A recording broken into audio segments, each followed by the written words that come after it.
back to my podcast, Little Mind Chats. Minds are little, not our thoughts. I'm your host, Siona Victor. There are many ways of learning about sustainability and protecting our environment. There's nothing like learning it from your school and teachers in the presence of your friends. Did you know a school is a direct reflection of the person heading it? I did some research about the most sustainable school here in Bangalore, and that's when I discovered this amazing, the Green School Bangalore. The school has received the Education World Ranking Award under the top 10 environmentally friendly schools for 2020. I'm proud and humbled to let you know that we have here today with us Mrs Usha Iyer, the Managing Director of the school. Thank you for agreeing to be on my podcast, Mrs. Usha. Thank you very much, Sayana.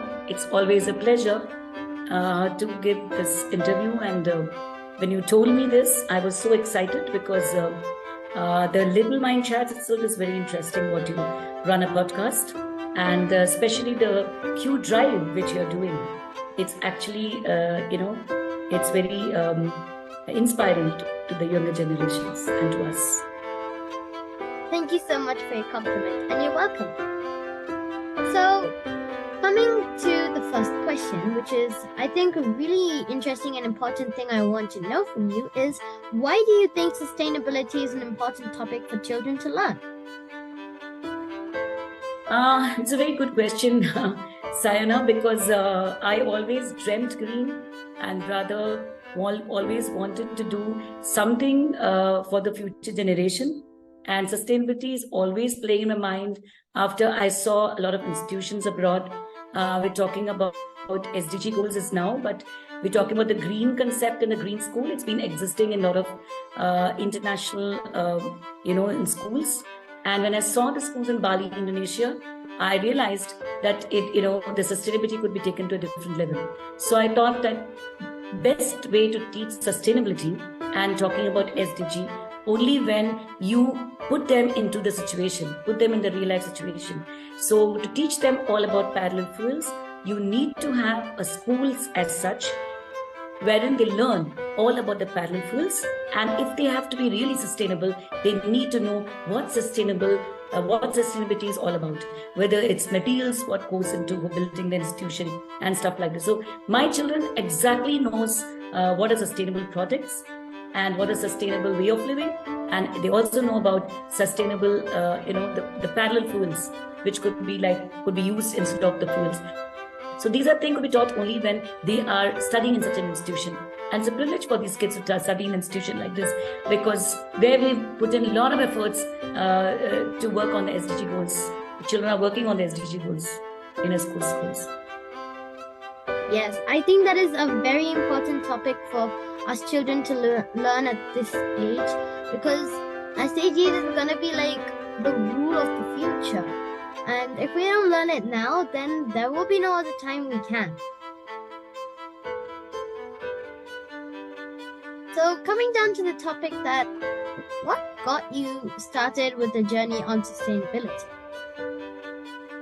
That's a very interesting question, which you talked about, like how I started this whole journey of sustainability. It way back in 2016 or 17, I was thinking I don't want to do an infrastructure which is going to be like a concrete jungle, and it's going to be amidst nature. So I was searching for a place like this, which is away from the humdrum of the city life and where it's away from the completely pollution and stuff like that. So when I found this village, it attracted me a lot because there was a lot of coconut trees, and there was absolutely a barren land. There was not much of trees, and my whole concept was growing trees. But when I found it was a fertile ground, I knew anything and everything will grow on that.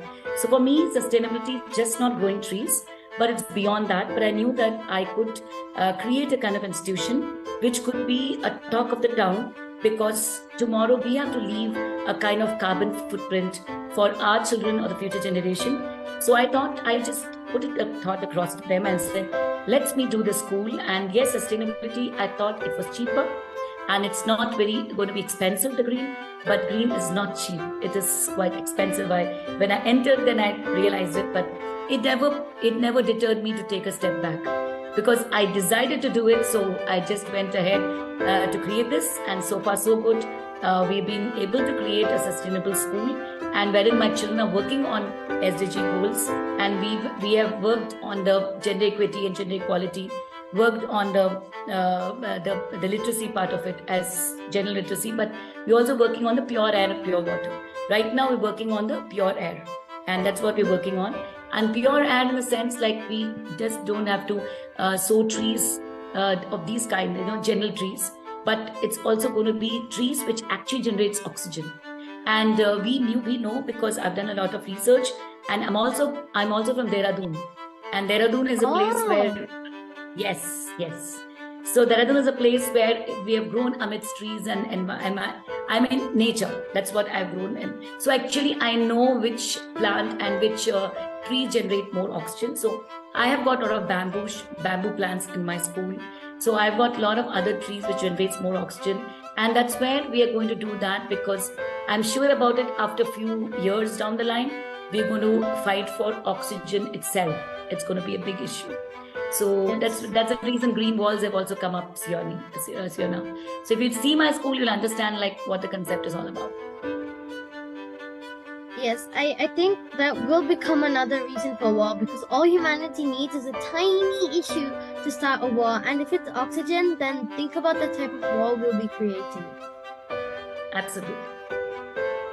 So it is quite an interesting fact that you achieved 0 carbon emissions in your school, because school, it has to have at least 1% of carbon emissions. But how did you go net zero? We have not gone completely net zero, but we are trying to. And let me tell you how we are achieving it so far. What we have achieved so far is we have got CNG vehicles. So that these transport vehicles are not using petrol and diesel.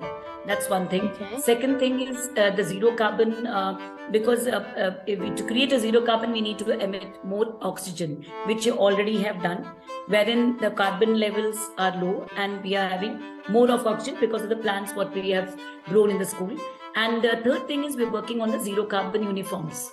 We had got a few uniforms stitched like that in 2019, which was recyclable, and it was zero carbon uniforms.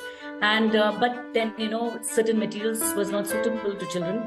But we're working on this year, and we will achieve that as well. Telling you that we are putting in a lot of carbon panels inside the academic block, and as I was telling you before, that we have gone completely CNG vehicles. And there's no usage of petrol and diesel, and but a lot of trees are emitting oxygen. That way we are trying to lessen the carbon dioxide in the atmosphere. Apart from that, the building, per se inside, we are trying to put carbon panels so that they suck in the carbon dioxide in the atmosphere, not completely but little bit, so that the children take in more oxygen. So that's how we are doing it. Yeah. Okay, that's cool. So you were mentioning something about the building being round. Yes. See, that's why a lot of art students from the architectural college, they come to my school and they study about this building. And I have taken a lot of effort in this, because I didn't have an architect. I had just a design in mind that I want to make the building circular. So I had some contractors. So I threw the idea across, and I had a designer as well who could understand my concept. And they said, why do you want to do this? Because you're wasting spaces. I said, it's not a question of wasting spaces and creating space in between, but I want to have natural lighting in between. So natural sunlight comes inside my blocks, and there is an empty hollow space inside my round blocks, whether it's academic or the admin. So the children are getting natural light, one. And second, because I believe that academic institutions are seat of energy, because we are imparting learning, we are imparting teaching. And when it's an L-shaped building, the teaching and learning, it just, when we do yoga, we do this mudra in the yoga, because we want the energies to stay. But thing is that when you are not closing that, that loop, and you're just leaving it open, then what happens that you are letting the energy flow out.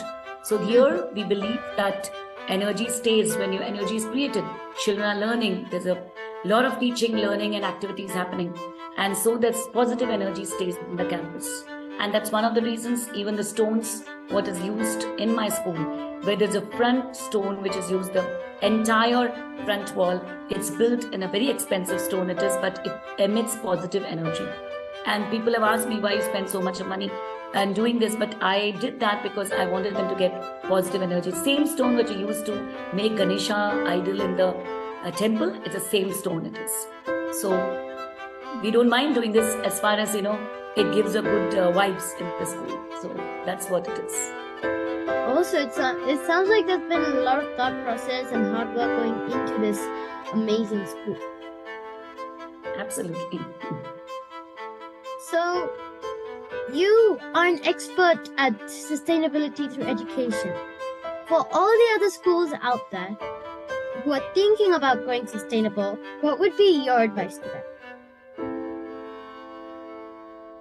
Yes, of course. They will be lured because they will like to go sustainable. But let me tell you honestly, Sayana, education is something which should be passionate. You should be passionate about education when you're imparting it. For me, education has always been passion of mine. Education has never been business for me.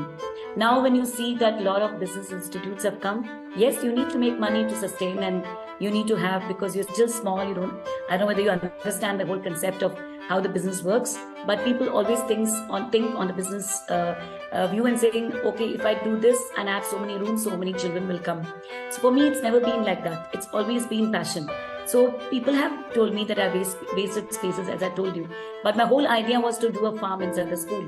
So, and the children are having an eco farm where they actually grow their own vegetables. So my whole idea was that. So my idea was not like making an infrastructure there where the farm is going to come up. So many schools might not do what I'm doing. Yes, many schools will want to do, they do want to do it. But how many of them will be willing to spend saying it's okay to have only 1,000 children in the long run? People are looking at sustainability in that way also. If I have 3,000 kids, so I'm going to make huge profits. So profits against passion. So it's like that. Yes, because in the UNSDGs, there's these divisions like the 5 Ps, and there's people and profit. So what you're choosing is people over profit. Absolutely. You're very smart for your age. Very impressed. Yes, Thanks. because you understand what I'm talking about. And many of the adults don't understand this. When I tell them, and probably, you can see that ArcDec, there is a award which is lying just behind me. There's an ArcDec award which I got for being the best sustainable school in the whole of India at Delhi. So I went there to receive this award. It's made out of a 200-year-old wood. That is what the award is made of. So, and I was thinking, it's a very good idea to make an award like this because they didn't cut the tree. It was a tree which is already fallen. And that is where the award was made. Why I'm trying to tell you is, if you come to my school, you'll understand.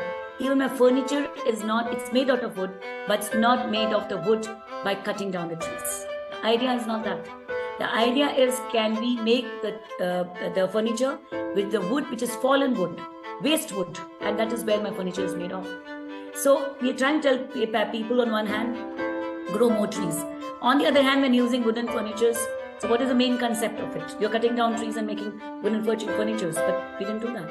I know even the furnitures are very expensive because it's made out of like where the waste wood gets frozen in the river in Canada. And it's a Canadian maple wood with which the furniture is made of.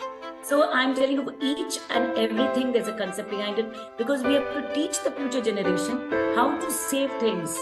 They don't even know how to save fuels. They don't know how to save money. They don't know economic management, financial management. We're teaching everything here. And that is one of the reasons the eco farm has come up. Because the children have to work in the farm, and then they will know that sustainability doesn't mean only that growing for yourself, but also when you sell, it becomes financial economics. It's like that. So unless until you work in that and then you are in the real life situation, you'll not know how to do it. So there's a lot of things which goes in this. Apart from that is a huge, big, beautiful curriculum, which is a green curriculum, which we run. So that is how the whole concept of the school is. Oh, so what about the paper consumption and the pens and all of that and the stationery which the children use? It's all recycled. Because Oh, we do give them, but everything is recycled. And we say the newspapers, we bring it in the house, you bring it in the house and we recycle it and we make paper mache, and with that they teach them sundials and they teach them, everything is learning by doing in my school. Nothing is like taught, the concept is never taught straight from the textbooks. So it's a lot of hard work. So naturally they require a lot of stationery, but stationery could always be created. So they create from natural materials. So you can see that my children, my children make scrapbooks also in the natural materials from twigs and stones, and it's because it's a Regio school. It's a Regio concept in the kindergarten. So Regio says back to nature. So naturally they have to use natural materials. So sometimes they use only that seeds which is fallen from the tamarind tree. They are used for learning counters. So we are trying to be as sustainable as possible in every way. And eggshells, which is again recycled eggshells, the egg cases. The egg cases, which is like not the plastic egg cases, not the plastic ones. The other ones, yes, that one which is used as learning counters with tamarind seeds, which could be used that way. So everything my teachers create, this kind of teaching aids the teachers create themselves. So that's how we do things. Yeah. So there are a lot of parents in your school, but there are also a lot of parents who are not part of your school. So I would like to ask, what is the role of parents in taking this trend seriously? The parents who are with me, they're very happy and they are supportive. They know during pandemic also we're trying to create activities for them, and which was very difficult because ours is learning by doing school. It's more of activity-based school. So when I said it's a green school, it's a green curriculum, and they make manure and stuff like this, which was not possible during pandemic. But still, when we send the kids, the parents were ready to accept it, that they have to do along with the kids at home. It was a lot of work for them. Then they understood that what is the kind of efforts my teachers are putting in the school. So teachers, the parents are this stakeholder. I'm very happy there's a parent stakeholder because they're really supportive. But when it comes to the parents and they're saying that, like the kind of the whole thing is being standardized and the whole being structured, some of them feel it's a very progressive school and they want a typical question answers to be written and notes to be given and stuff like this. They still don't understand that we don't believe in all that stuff. We believe in children doing learning through mind mapping, and the children learning through real life situation and writing the observation themselves. We motivate them to do things themselves. So it's very difficult for the new parents to understand, oh, this kind of school also exists. There's a progressive school. Do you do much of handwriting? Yes, we do. Do you do much of math and this thing? I said, the children are doing math, even a higher level math than the other schools. But we don't do the typical way, the way that's rote memorization way. We don't do that in our school. So this is where it's quite of a challenge when they say that, oh my God, are they going to make their hands dirty if they're going to make organic manure? So there's a lot of questions which has been put up to us from new parents. But when they see, we show them the pictures and they feel very proud. They've grown mooli, they've grown palak, they've grown things, and they've taken it home. The parents saying, okay, children are enjoying, so it's fine with them. But there are parents who don't want this kind of education, they don't come to us. But many of them start comparing, are you Rishi Valley type? Are you this type? I said, I'm not any type. We just our own type. It's like that. So they understand, slowly and steadily understand that this is how they are, and they want to do recycle, reject, and this is how they do that. Even their flooring materials, the backside, the children are actually figuring it out, because we leave the projects to children. Because it's not in a project which they make in the classroom. We put a bunch of children to think about it and saying, we've got a courtyard now at the back. We're going to put a jungle gym there. Now think about a flooring which will come up there, which could be made out of the recycled material. It's like that. So children are saying, why can't we recycle bottles? We can recycle rubber, we can recycle this, and we can put that kind of flooring there. So they're coming up with things like this. So leave the things to children, what kind of spaces they will love to have and what kind of flooring they can contribute to. So children are thinking, and so that is what we want to know, what we want to do. We want them to think. And this is where it's missing in schools. We don't allow children to think. So there's a lot of difference. Yeah. I think all of India All of India should be covered with schools like yours. That's great. I wish it is. We can make the change. We are the change makers for sure. And we are creating a change. We have something called Social Impact Project, which my school does. And we go out and actually talk to community and they try to do community outreach programs. But still, I'm telling you, it's like just a drop in the ocean. Not many of them understand like what you want to make change for and why they want to make this change for. And so I think it doesn't matter. They've taken baby steps. Slowly and steadily, we can make the change happen. And many schools will come forward and say, yes, we are trying to partner with you in this. They will. Looking forward to that. Yes, definitely, and wish you all the luck. So, finally, do you have any advice for kids? Yes, I have a lot of advice because I like what you are doing, Sayana. You yourself are a big inspiration for the generation to come and the younger generation. You are trying to fight against plastic toys. So that is very important because here also, if you come to my school, if you see my playground, it's made out of non-toxic grass. So I think we need to, yes, it's not plastic. It's a non-toxic grass, which is a different kind of material which it's made of. And it's important to make that awareness in children and saying it's just not growing trees.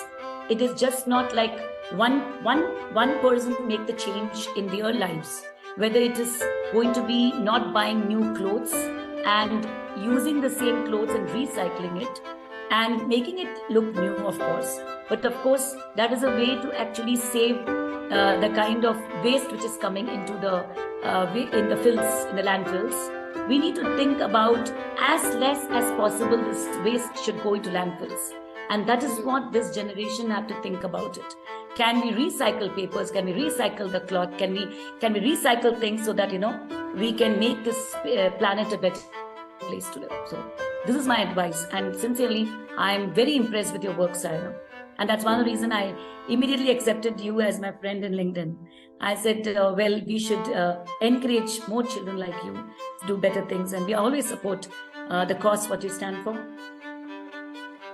Thank you, ma'am. That was one meaningful interview and pretty useful for kids as well. Thank you so much for being a guest on my podcast today and role modeling to lots of other institutions, kids and parents on how to go carbon neutral. Thank you so much, Sayana. It's been a pleasure.